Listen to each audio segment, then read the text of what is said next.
What's up, guys? Welcome back to another video. Hope you're doing well today. So back on some MX bikes, as always.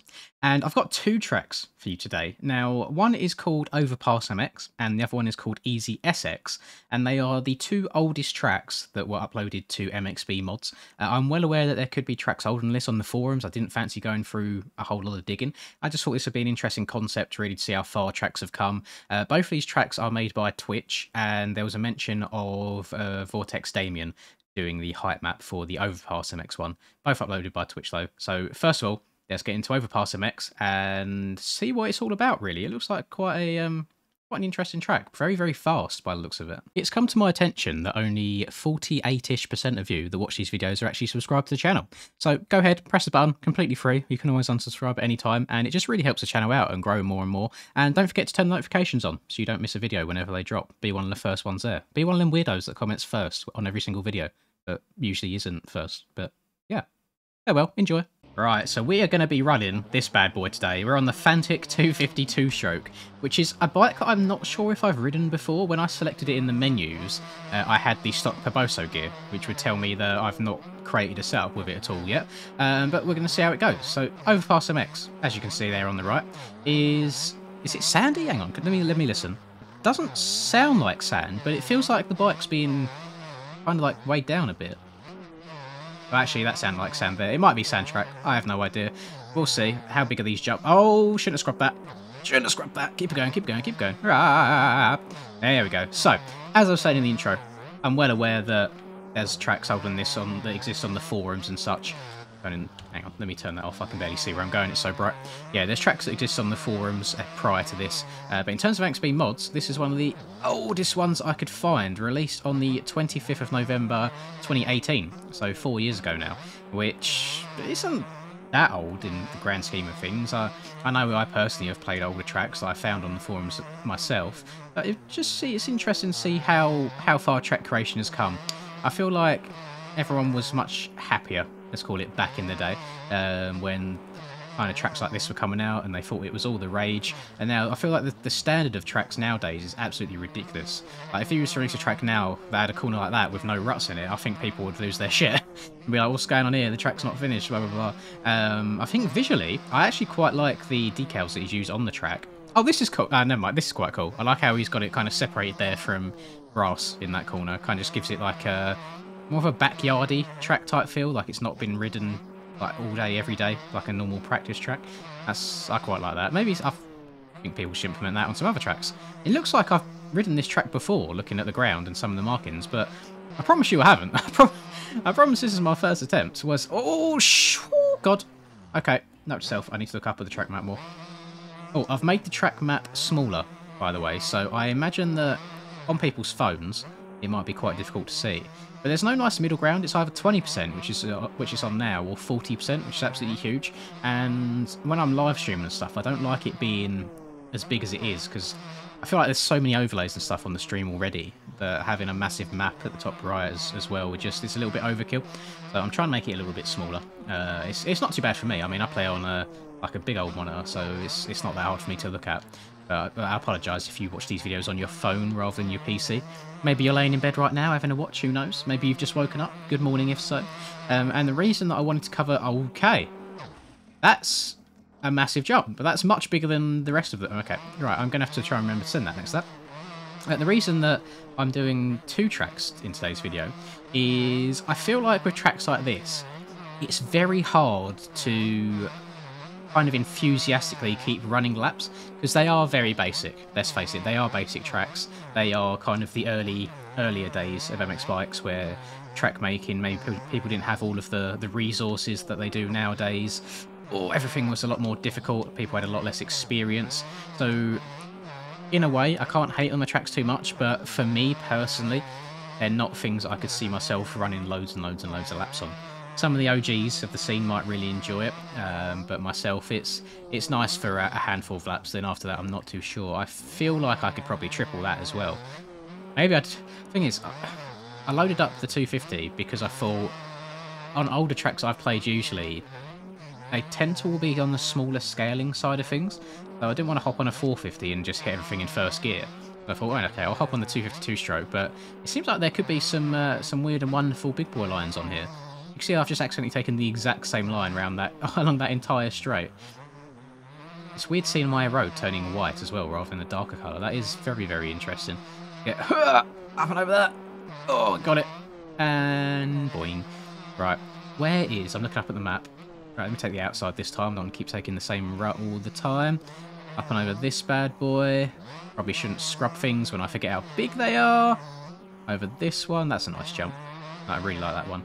And just a small double, little drop off. I mean, it's definitely got... It's got some promise. Like, some of these jumps are really, really nice jumps. They flow really, really well. And I'm guessing... back in the day, before all the sand traction got completely boofed, this probably would have been a lot more of a fun track than it is right now. But everything just feels so sluggish.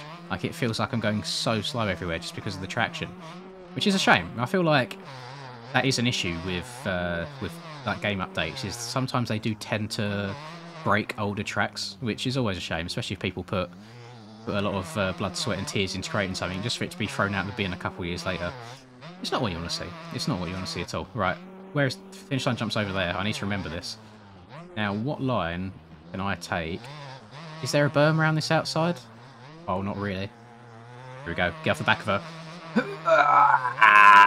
Oh my Jesus. Okay. Yeah, that's not happening. That's not happening whatsoever. Maybe a 450 line. I think other than that, I'm probably just gonna have to double and check up and God knows what. But you know what? 2 laps of this. That'll do it for me.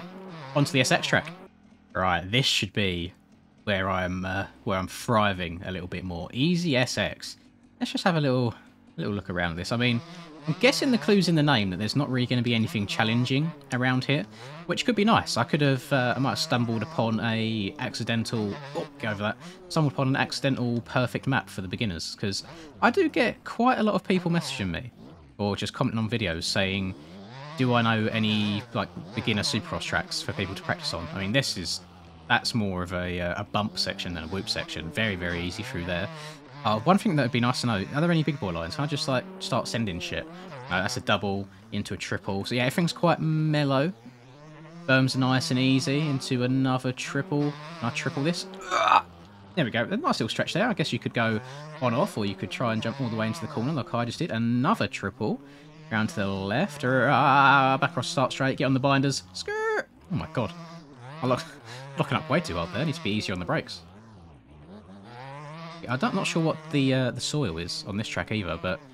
oh, thank God that doesn't have collisions. Look at me. Ex-Supercross champion. Can't even get around a track called Easy SX properly. What's wrong with me? God's sake. Now, this is on 2.5 road, because I'm recording this just after my...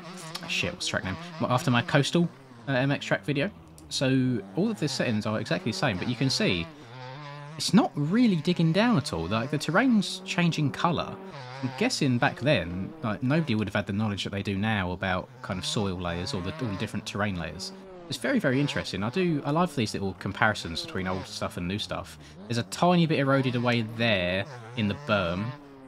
Looking back there, I can see it a bit more clearly. What's these berms looking like up here? No, not much at all. It's very strange riding old tracks like this.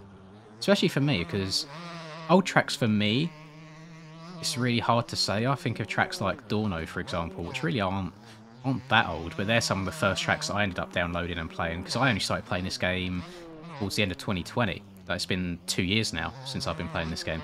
Yeah, some of the OGs, they must think that I'm such a newbie. Up and around here, I can't imagine what doing like proper online races would be like on tracks like this. I mean, it's got to be fun. The track's actually really, really fast for a Supercross track. In a way, where it's so stretched out and the jumps are so mellow, it feels a little bit hybrid-y. Like, it doesn't feel like a proper SX track, especially with the whoops being so chilled out as well. At least you don't need a suspension setup at all to go through the whoops. You've not got to try and hit them in bloody 5th gear just so your bike doesn't ejecto-ceto you over the bars. That's always a nice thing. But, I mean, if you're brand new to the game and you're taking your baby steps and trying to learn how the bike handles, like trying to hit some rhythms and such, it's not a terrible track by any means. It'll teach you to try and learn your jump time a little bit.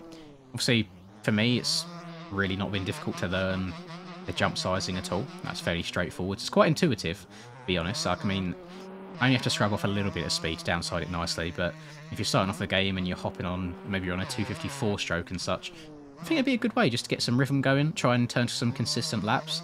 I think that's the biggest thing that people always struggle with when they pick up this game, and I see it in the MX Bikes general Discord all the time, is people straight away say, I've been playing for 10 hours, for example, I've got a 115, 120, whatever it might be on Forest, is this good? And I feel like answering a lot of the time just saying, don't worry about lap times for now, just learn getting not good at the game, because that obviously equates to lap times. Just learn consistency before anything.